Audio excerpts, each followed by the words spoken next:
Russia Ukraine યુદ્ધ હોય કે પછી ઈરાન અમેરિકા, આ યુદ્ધોએ એ સાબિત કર્યું કે ભવિષ્યમાં યુદ્ધો ટેન્કોથી નહીં પણ ડ્રોન્સથી જીતાશે.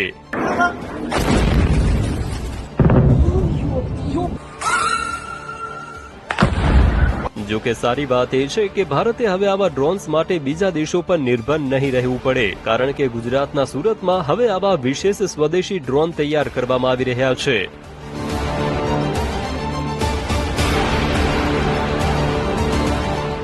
સુરતની ડ્રોન કંપની ઇનસાઇડ એફપીવીએ ભારતીય સેના પાસેથી 10 કરોડનો ઇમરજન્સી ઓર્ડર મેળવી માત્ર 2 મહિનાના ટૂંકા ગાળામાં પૂરો કરી આપ્યો છે. આ કંપની દ્વારા બનાવવામાં આવતા કેટલાક ડ્રોન્સની ખાસિયતો વિશે વાત કરીએ તો પહેલું છે કામિકાઝે ડ્રોન્સ, જેને ભારતની વિષમ અને પહાડી ભૌગોલિક પરિસ્થિતિને ધ્યાનમાં રાખીને તૈયાર કરાયું છે. લદ્દાખ અને કારગિલ જેવા વિસ્તારોમાં -35 ડિગ્રી તાપમાનમાં પણ કામ કરી શકે છે.